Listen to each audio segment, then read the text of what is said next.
Welcome into the On3 studios here in Nashville, Tennessee. It is the Wiltfong Whip Around with Steve Wiltfong. Today is Thursday, June 20th, and I'm your host, Josh Newberg.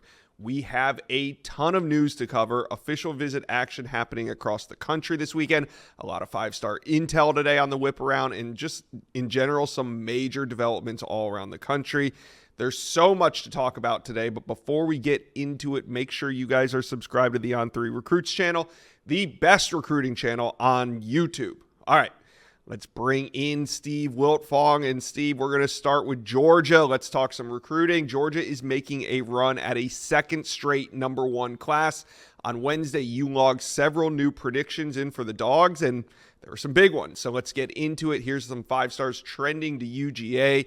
Let's start with defensive lineman Justice Terry. A lot going on with him this week. Well, when Justice Terry committed to USC in March, flipping from Georgia, we talked in early April about how this recruitment with Justice Terry and Isaiah Gibson kind of reminded of Michael Williams, Christian Miller, a couple guys that went out to USC, fell in love, but when it was ultimately time to make their final decisions, they ended up at Georgia. And I think that's what's going to end up happening with Justice Terry. Now, he's still flirting with some other programs. He's taking an official visit to Alabama this weekend. Freddie Roach, one of the premier recruiters in SEC country, leading the charge for Alabama there. But the intel favors Georgia. He's been to Georgia a couple times since that commitment to USC, including his official visit the first weekend of June. And I think that Georgia sits in a great spot because of Trey Scott, Kirby Smart, the track record of defensive line development, defense in general, and then the caliber of football that Georgia plays. It's up to these other programs to show Justice Terry and his family that they can do more for him than Georgia can. All right, now also trending to Georgia is another five-star that decommitted from USC this week, and that's Isaiah Gibson. Now, you've had a pick in for Georgia with Isaiah Gibson already. Do you think that this is something that they could close on before the summer ends, or do you think Gibson's going to want to extend this recruitment now that he's back on the market? I believe our colleague Chad Simmons has reported that Isaiah Gibson's going to take this into the fall. The intel that I'm hearing on this recruitment favors Georgia, but certainly you are not ignoring Tennessee in this recruitment. They're a program that seems to be making a late charge here for the elite edge rusher with a tremendous length. He is built like a mutant, a superhero at 6'3" with over a 7-foot wingspan. He is a special prospect with high upside. I think led by Chidera Uzo-Diribe, Coach Smart, Georgia, I give them the edge right now, but it is not a slam dunk for them to get him in the class. They're going to have to battle some programs. Isaiah Gibson's been to Norman a few times. He's got a great relationship with Brent Venables in that coaching staff. Auburn, South Carolina, some of the others. I think ultimately he stays in SEC country. Georgia and Tennessee are the programs that I'm looking at the hardest. I would give the inches to Georgia right now, but we'll see if this recruitment has some more twists and turns before he makes a final decision. All right, Steve, UGA recruiting seems red hot as we hit the midpoint of summer. Who else do you think UGA leads for right now? Quite a few prospects, Josh. We'll start with the wide receiver position. Georgia has two committed right now, and on 300 pass catcher Talon Taylor. They also have in-state receiver Thomas Blackshear in the fold. Two new on-3 RPMs include in-state receiver Landon Rowland, who earned his offer in camp. I heard he was rolling on the field running his 40-yard dash in 4.4. So the Georgia staff, James Coley and company, fell in love with him, having him in camp. Jarrell Boulder is a receiver from North Carolina that I like Georgia for after they had him on campus the prior week. Derek Meadows, CJ Wiley, Travis Smith, those are three other coveted receivers out there for Georgia. RPMs that I have for Georgia on the offensive line, there's three of them right now. Big Juan Gaston from in-state, Damola Ajidahun, who's a top 100 player in the on-3 rankings from in-state, and then Dontrell Glover. I think that Georgia leads for all three of those. I don't feel as good about Georgia for Nick Brooks, my RPM. I mean, Georgia could still certainly land him, but USC is way in the middle of that one, and they'll keep battling for David Sanders Jr. A couple more big ones, Josh. 5-star, nation's #1 defensive lineman, Elijah Griffin. I have my RPM on Georgia for him. Same goes for Bryce Davis, an on 300 edge rusher. I heard Duke might be the biggest challenger for him. Christian Gass is an in-state linebacker that I'm close to predicting to Georgia. Obviously, they're battling for Tavian Wallace and Ty Jackson as well. They're trying to hold on to Jaden Perlotti. They're also in the mix pushing for Luke Metz, who's currently committed to Alabama. So those are some of the big names on the board for Georgia right now. They're certainly a team to watch and could finish with the number one class in the country for a second year in a row. Man, sounds like it. So Georgia fans, let's talk about it. Steve just let you know who he feels good about. Who do you guys feel good about? Let me know. Comment section below. All right, let's head to Columbus, Ohio, where Ohio State has yet another big visit weekend, and they have the number one offensive tackle in town, David Sanders. This is his weekend, and it'll likely be the last visit he takes before deciding. Is that how you see this playing out? Well, we'll see if he is able to squeeze one more visit in July when we go live again. Maybe Alabama gets him on campus that week. Maybe he goes back to one of these finalists one more time in July. Maybe he commits in person and then announces later. We'll see what happens with David Sanders. But I do think that Ohio State's one of the front runners here because of what they've done with guys like Paris Campbell, their track record of developing elite offensive tackles. David Sanders, as coveted as he is as a football prospect, he is also an A student. What Ohio State, being in a big city, offers to their student athletes off the field is also enticing to David Sanders and his family. I feel like he feels like he fits in around the players, the other recruits. Tavian St. Clair is going to be on his official visit this weekend. He's tearing it up at the Elite 11 finals right now, and he's flying back to Columbus to help recruit David Sanders as that franchise left tackle. So Buckeyes, Tennessee, Georgia, those are a few of the schools I've been watching the closest for a while. Clemson's in there, of course, South Carolina, Nebraska, Alabama, some of the others that he has a keen eye on. But big visit for Ohio State, third visit of the calendar year, his fourth visit overall as he attended a game last fall. All right, and it seems like there is a two-team battle brewing, Ohio State versus USC for elite DB Dorian Brew. He's going to be at Ohio State this weekend. Who do you think leads heading into this weekend? Yeah, that's what I think, two-team battle, unless that official visit to Texas that he took midweek that he's wrapping up as we speak right now, move the needle. I think USC leads. I just think he enjoys being around Coach Belk, Coach Deontin Lynn, Coach Lincoln Riley, be at USC. He's a fit for that culture out there, out west, and he's excited about the trajectory of the program. But there was a time where he almost committed to Ohio State publicly. He had a decision date. He ended up pushing it back. His mom ran track at Ohio State. It's a place that he's always loved. Coach Tim Walton and this coaching staff, there's a lot of trust there. So we'll see if Ohio State can rekindle that old magic as they put together what is an elite defensive back class. They have Naeem Offord, who returns to campus this weekend, Devin Sanchez. Obviously, they just recently landed Fahim Delani. And then Dorian Brew's that fourth guy that they've been on since the beginning that is versatile in the secondary that they would love to add to those other three guys. California running back Jordan Davison, he's kind of been hinting that a decision could be coming soon. This weekend, though, he'll be in Columbus. If a decision is coming soon, do you think Ohio State sits in a good spot? Well, our colleague Chad Simmons just went and visited with Jordan Davison while we were out west for the Elite 11 finals. And this one looked like it was all sewed up for Ohio State for the last month. But recruiting, man, it ebbs and flows, momentum shifts and turns. He was just at Oregon this past weekend. I talked to some sources that feel good about Oregon moving up in this recruitment for Jordan Davison. I think that this is going to be a key visit for Ohio State as maybe some of that momentum for Jordan Davison is starting to slide out west. Now, that doesn't mean he still doesn't love Ohio State. He does. Carlos Lachlan, lead recruiter, major position of need for the Buckeyes this cycle with Travion Henderson and Quinshon Judkins expected to move on following the season. Ohio State, they already got two running backs committed, Bo Jackson, Isaiah West, Jordan Davison's that third guy out there. We'll see how his official visit goes, but it is not a foregone conclusion anymore that he will end up in Ohio State's class. Oregon gave him a lot to think about last weekend. Now he's back in Columbus. All right, who else should Buckeye fans have an eye on this weekend? Well, in-state offensive lineman Jake Cook earned an offer from the Buckeyes in camp last week. Decommitted from Louisville yesterday, taking his official visit this weekend. The on-3 RPM is lighting up for the Buckeyes. Zion Grady's another interesting one, Josh. He's an edge rusher from Alabama that visited the Buckeyes in the spring, had a great time. I would give Florida State the edge, but Tennessee moved the needle with their official visit last weekend. Auburn's in there, and certainly Miami.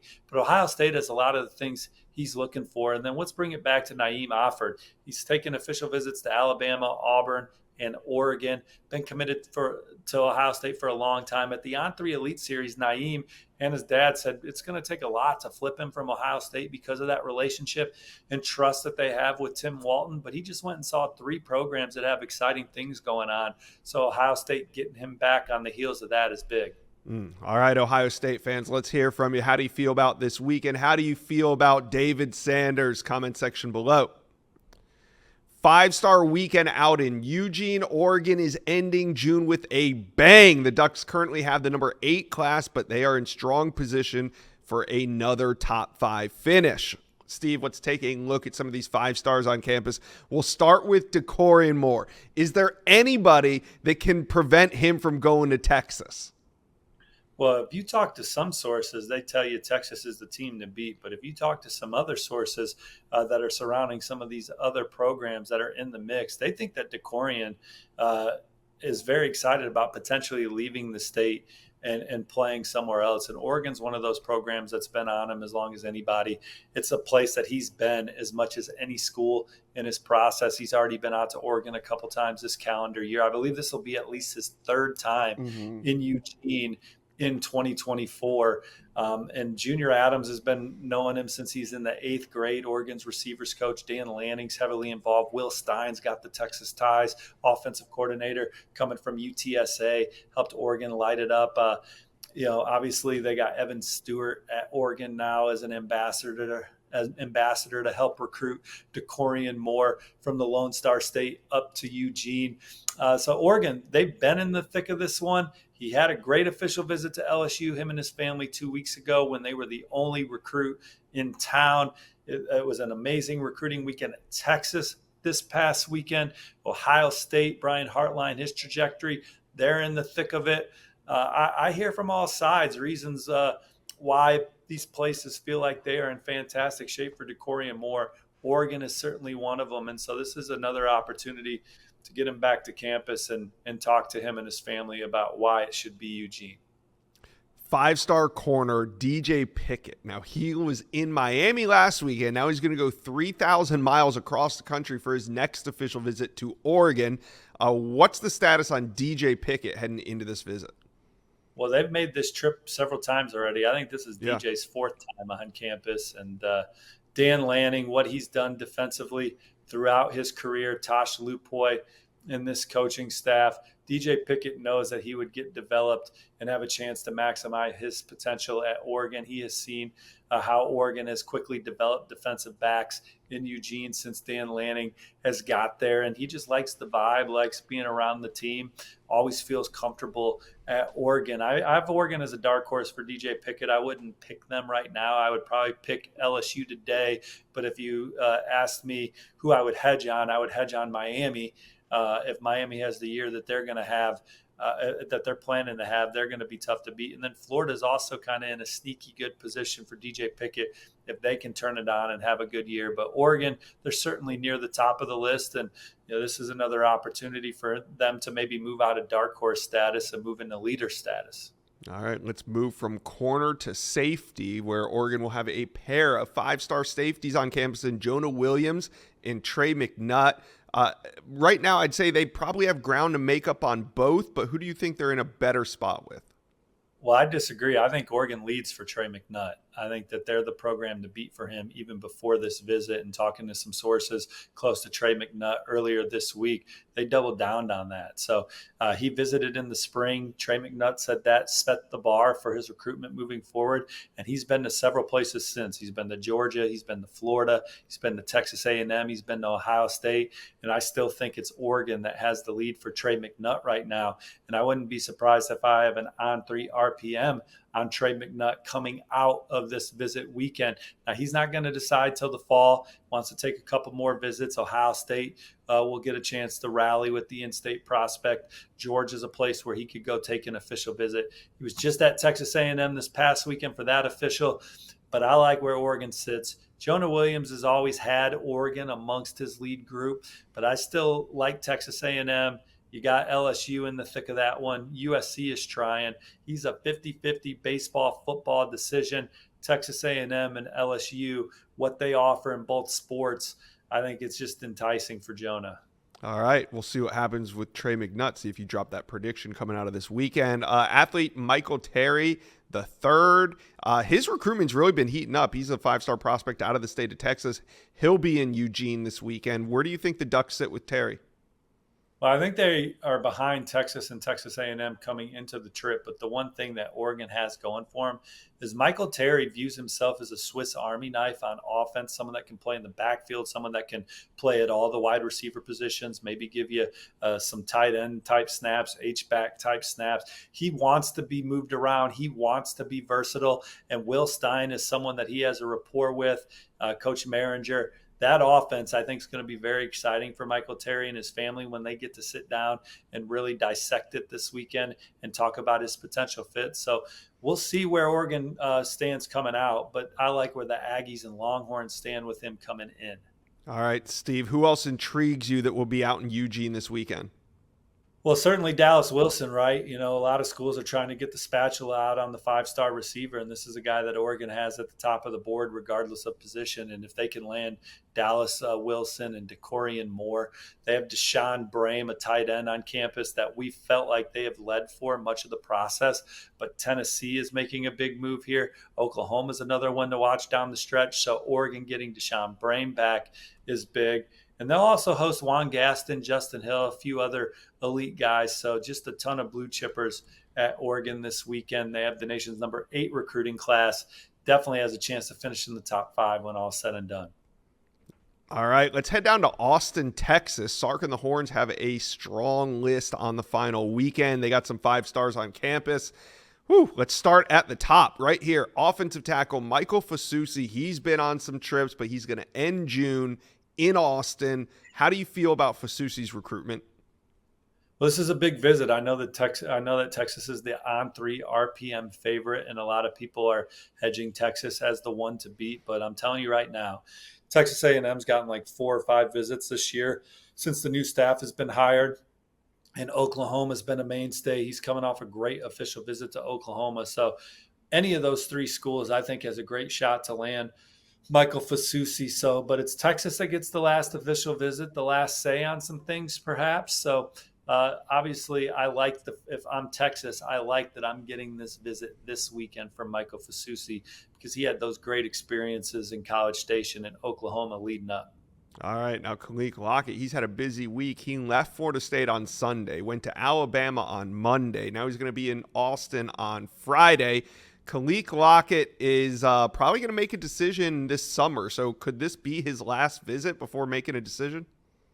Well, he had a good visit to Florida State. I think he had a 10 out of 10 visit to Alabama. I think that visit was even better than he and his family thought it was going to be. I talked to Khalil, talked to his dad. They were blown away by Jamarcus Shepard, Kalen DeBoer, the offense, and that Alabama staff in general. And the chance of potentially playing with Keelan Russell is also exciting. My on-3 RPM is obviously on Texas. So coming into the official visits, I thought Texas was the leader. I still talking to sources. They feel like Texas is at or near the top of the list. So I think the Longhorns are still in prime position for Khalil Lockett, one of several elite receivers that they're recruiting. But A&M, LSU, and Alabama, particularly those 3 schools, in my opinion, had needle-moving official visits and are really challenging Texas going into this official. Yeah. All right. Also, wide receiver Jamie French, the 5-star that's been trending to Texas, but he has taken visits to really everywhere else in the country this offseason. So Jamie French going to take this visit to Texas. Are you buying the Longhorn hype when it comes to Jamie French? Well, there was certainly a time where I thought they were the leader, but LSU has definitely closed that gap. And he's not committing until August 30th. So there's still a lot of runway in this recruitment, even coming out of the official visit. He was out at the Elite 11 finals with his quarterback, Tramel Jones, catching passes out there. So got a chance to talk to him. Miami's also in this. He took a midweek visit to Miami earlier this week, and it was a great experience. And so I wouldn't sleep on the Hurricanes either. I think Texas, they surged with that visit in the spring, but some other schools have been able to gain ground. But here's a chance for Texas to remind Jamie French and his family why they're so high on the Longhorns. A lot of people are focused on that five-star trio of DeCorian Moore, Khalil Lockett, and Jamie French, and the potential of them going to the same team. Right now, it seems like Texas would be probably that team if all three went there. What do you think the chances are of Texas landing that trio of five-star wide receivers?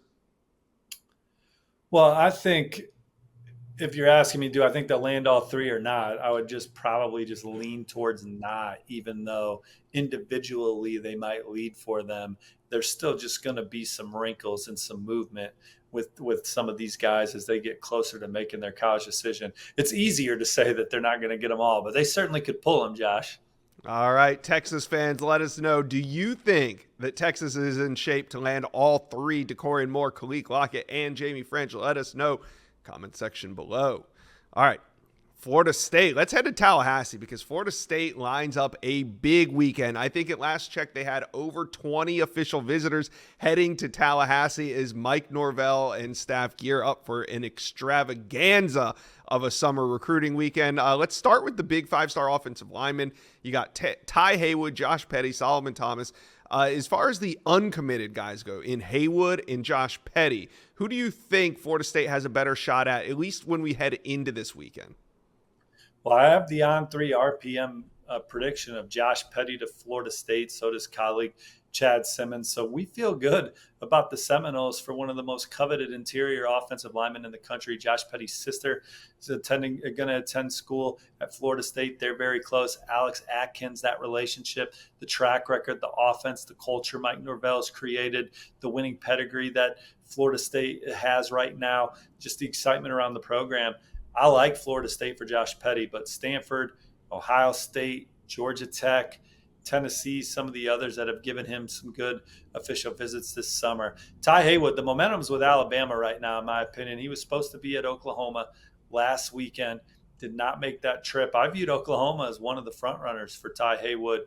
When you cross them off and you're like, who is Alabama competing with right now? Because he had a great official visit to Alabama 2 weeks ago. You have Texas A&M. He's been there a few times, but sources indicate that they are a little behind. Now, maybe that's not true. Maybe they'll make a move still.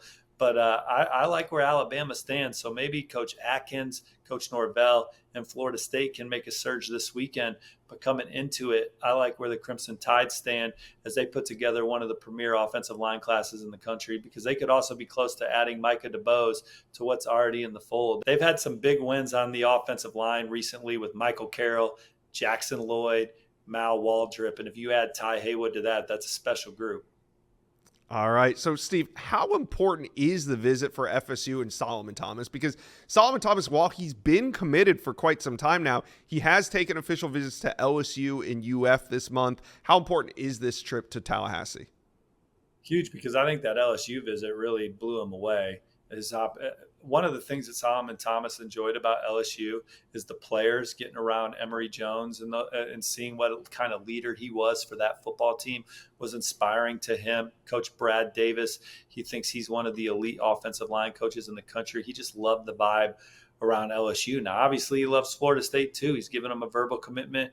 Again, Coach Atkins and Florida State and the opportunities that he has there to help that program continue to gain inches on a national championship is exciting to him. But LSU grabbed some momentum with that official visit a couple weekends ago. Florida State, they've been saving everything for this weekend. June 21st, I have a lot of RPMs in favor of Florida State coming into the weekend. Solomon Thomas is certainly one of their key guys that they have in the fold, and getting him back around all this excitement, all these players together.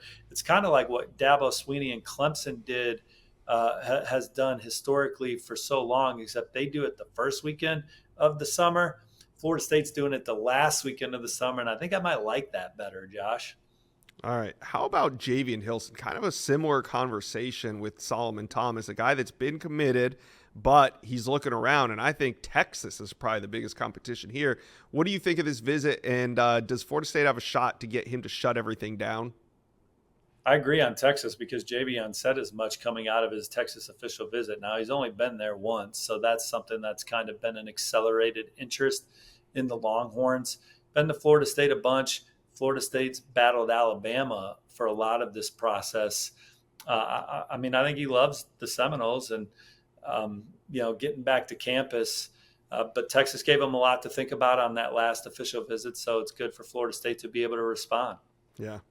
All right, linebacker Tavian Wallace comes in at a major position of need for Florida State this weekend, and his recruitment is red hot coming off this Florida visit, but also Georgia's involved. How much of a player is Georgia in all of this? Georgia and Florida are both the programs challenging Florida State for Tavian Wallace. He was at Florida this past weekend. Georgia is certainly pushing their linebacker pedigree in the way that they've maximize players at that position. Some of the top players in the NFL coming out of Georgia, some of the highest draft picks at the position coming out of Georgia. I felt like Florida State's been the leader for Tavian Wallace for a lot of his process, but now that it's starting to get down to crunch time with him and he's taken these official visits, I think that gap has certainly narrowed. So kind of similar to what we've talked about with some of these other guys, just getting Tavian Wallace and his family back this weekend is exciting for Florida State because they've been so well positioned for so long. It's just, he's very comfortable there. You just got to get him back on campus, get him back around everybody again, and they'll do that this weekend. All right, Steve, any other notables for you at FSU this weekend? Ton of them. Let's just rip it real quick. Myron Charles is a defensive lineman on 300 player. My RPM's on FSU. Byron Lewis is a on 300 running back. It's been to Miami, Georgia, and Wisconsin this summer, but my RPM's on FSU for him. In-state offensive lineman Peyton Joseph, I like the Seminoles for. In-state cornerback Gregory Thomas, I like the Seminoles for. 3 of their top receiver targets are coming in Vernell Brown III, CJ Wiley, and Dalen McCutcheon. There's some Florida buzz around Vernell, but Florida State and Miami have been considered the biggest challengers. CJ Wiley, LSU and Georgia buzz, but Florida State's had him on campus before. We'll see what happens. And then Dalen McCutcheon's been super high on Florida State most of his process, and they're getting him back. So one to watch there. They're swinging at guys like Lamont Rogers, Jalen Wiggins. They're trying to flip from Florida, top 100 defensive lineman. Lamont Rogers is a top 100 offensive lineman. Gavin Nix is a coveted linebacker from IMG Academy that they're probably battling Miami and Oregon for. So like he said at the top, over 20 official visitors, some of the best players in America, some of Florida State's most coveted targets. They've waited till the last weekend of the summer to bring these guys in. We'll see how that pays off down the road. But I got them landing 6 guys right now from the weekend. We'll see if that's more coming out. Huge weekend on tap in Tallahassee. FSU fans, let us know how you're feeling. Comment section below. Who do you think the Seminoles land this weekend? All right, let's head out to Boulder. 5-star quarterback Julian Lewis headlines Coach Prime's guest list. The Carrollton High School quarterback and USC commitment will be back at Colorado for the 3rd time this offseason. So, Steve, Juju at Colorado this weekend. What does Coach Prime need to accomplish with this visit? Well, continuing to show Julian Lewis that he can maximize his potential as a player while also lining up under center for a program that can compete at a high level. I think that he is intrigued by Colorado. He's been out there. He has hung out with Shedeur Sanders. He has enjoyed that. Certainly, one of the things he points to about Colorado is the eyeballs and the attention that program gets, the magnitude of the games, the ratings that they get, the social media impressions that their top players get. Those are all things that are exciting to him. He likes Coach Shermer, the new offensive coordinator. He's been out there a couple times already, so he's gotten to know Coach Shermer. When they were there in the spring, they thought there was a lot of speed at Colorado skill position, so they're expecting Colorado to make a jump this year. Julian Lewis is lighting it up at the Elite 11 finals right now, Josh. He was the Pro Day winner, most accurate passer in that setting. In the accuracy challenge, he finished number 2. So it was a big night for him on Wednesday night. He's going to wrap up with some 7-on-7 play today, Thursday. Then he's going to head to his official visit at Colorado. I think they need to make up ground on USC and Auburn right now. But we've said it before, Deion Sanders has had a massive recruiting win in every single cycle, going back to Jackson State and Travis Hunter. So maybe Julian Lewis will be that guy for him this cycle. They're certainly have poured a lot into that one, and it's his third time on campus for the official visit this weekend. What's your general feel on Juju after this shakeup with USC and their commit list this week? Well, I think it stings a little because Julian Lewis wants to see USC recruit at a championship level on the defensive side of the football. And with guys like Justice Terry and Isaiah Gibson, Hilton Drake Stubbs, those are three premier players that would be big for any program. And they were committed to USC, and now they're not. So I think that he wants to see how USC rebounds there. Because certainly he knows what Lincoln Riley can do for him as a player himself on offense. And I think his official visit a couple of weeks ago was exciting, but I think Auburn just blew it out of the water. Now he's at Colorado. The one thing, Josh, we've been saying on the show is that he could take this into the fall and see some games and watch some teams play before making a final decision. And I think he's even had some games on his radar, like the Indiana-Maryland game was mentioned. So it's not like we just pulled that out of left field. But talking to his dad at the Elite 11 finals on Tuesday night, he said he thought Julian would wrap up a final decision before the fall. So Colorado getting the last visit, perhaps. And then we'll see what happens. Because I asked Julian if he was going to go to Big Cat Weekend at Auburn or anything in July, and he has not thought that far ahead. Okay. All right, Steve. Who else is on campus today or this weekend in Boulder that Colorado fans can look forward to seeing? Yeah, four-star receiver Quanell Farrakhan Jr. from Texas is someone that they recently offered. Quanell just had a great visit to UCLA this week. So those two teams are starting to kind of emerge for the ferocious pass catcher from the Lone Star State. Chauncey Gooden is a four-star offensive lineman from Tennessee, but I've kind of had Colorado marked as the school to watch for him. He was supposed to visit in the spring, now expected for the official visit this weekend, and Colorado's done a good job there. All right. What do you make of Colorado's high school recruiting efforts as we're about halfway through the 2025 cycle? Well, they haven't poured a lot of time into high school football recruiting. Obviously, the transfer portal has been the point of emphasis for Coach Sanders and his staff, and it's where they've put a lot of their eggs and a lot of their energy. I think that if Deion Sanders and his staff wanted to attack high school football recruiting more, I think that they could be dominant. If Deion Sanders went into high school as the lightning rod that he is, if he would have been out on the road in the spring like Dan Lanning was out on the road and Lincoln Riley was out on the road and Kirby Smart was out on the road, it would have just been electric anywhere he went. When Nick Saban retired, I called former players like Ryan Kelly and the Coendigio family, and they just talked about what it was like when Nick Saban just walked into their school. And so Deion Sanders, I think, could one up that. But it hasn't been a point of emphasis for them. They've kind of been choosy on the high school guys that they've gone after, and they have a pretty good hit rate for the high school players that they've gone after. I think foundationally, you want to build your program up from the high school ranks and then supplement it with the transfer portal. They've had a different approach with that. We'll see if that pays off with more wins this fall. And if it does, then maybe I'll say that's a good avenue. But I think he would be going into year 3 with 2 full high school recruiting classes.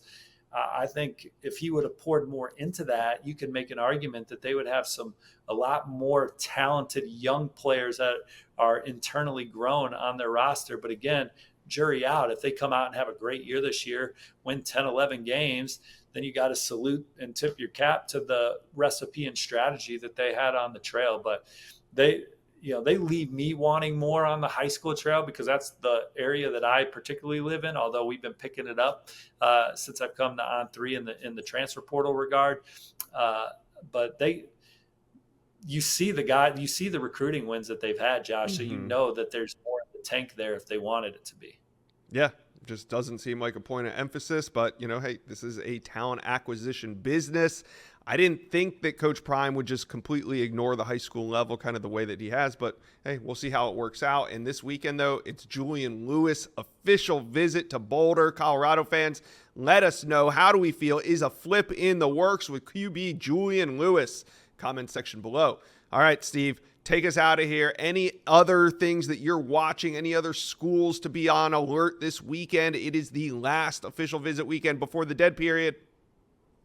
Yeah, well, let's go to Michigan. The Wolverines have kind of been on a little bit of a run on the recruiting trail in 2025 and 2026. I think they got a great shot to land 2 visitors this weekend. Tight end Andrew Olish, an on 300 recruit who was out at the Elite 11 finals catching passes for these quarterbacks this week. He's then taking his official visit to Ann Arbor this weekend, and I think Michigan is the one to beat coming into that visit. Same thing with on 300 offensive tackle Hardy Watts. So Michigan's sitting at number 13 in the standings. Maybe they got a shot to land a few more of those guys this weekend, but those are 2 in particular. Andrew Babalola is a 5-star offensive tackle. He's at Oklahoma this weekend. I'd probably give Michigan and Stanford the edge. My RPM's obviously on Stanford right now, but Michigan gave him a great visit. And then Miami. Miami's heating up on the trail right now. They're on track for several commitments. They've landed a couple this week. Some other recent RPMs in favor of Miami I've put in is 4-star cornerback Chris Ewald Jr. Now maybe Georgia changes that this weekend. And 4-star safety Amari Wallace. I think they lead for coveted defensive lineman Derry Norris. Some guys I'm close to predicting there, Josh, is linebacker Gavin Nix, but he's at Florida State this weekend, so want to see how that goes. On 300 receiver Joshua Moore is a major target for Miami that I think the Hurricanes have the inside track for. And then they got some key targets on campus this weekend, including Yosei Epinesa, coveted defensive lineman from Illinois. He's been to Coral Gables a couple times already. Coach Joe Salavea is close with the family. But Coach Cristobal, Coach Jason Taylor made big impression. Yosei Epinesa, his older brothers played at Iowa. His dad played at Iowa. So many connections there. He was someone that I think before his official visit to Iowa last weekend, or 2 weekends ago, he was at Utah last weekend, he was for sure not going to follow in his family's footsteps. I think he was going to do his own thing. Iowa was finally able to get him up there. His brother surprises him on the visit. AJ Epinesa comes back from the Buffalo Bills. Family's excited to see him. Coaches, Coach Ferentz, Coach Kelvin Banks, and that staff, everyone excited to see him. Coach Parker, there was just great energy on that visit. He was the only prospect on campus. He was able to see why Iowa is so successful. I think it made him start thinking more about the family legacy and going to Iowa. But Miami is still in great position for him, and they're getting him back this weekend. It's a big visit for the Canes, and it's a big visit weekend across the country. We'll be talking about it next Monday on the Wiltfong Whip Around, so make sure you're hitting like and subscribe so you're getting updated on when the episodes of Whip Around are coming out, the Inside Scoop, Philip Dukes and the 5-Star Flex, and all the other great content. But thanks for tuning in to today's show. Have a great weekend, and we'll see you on Monday.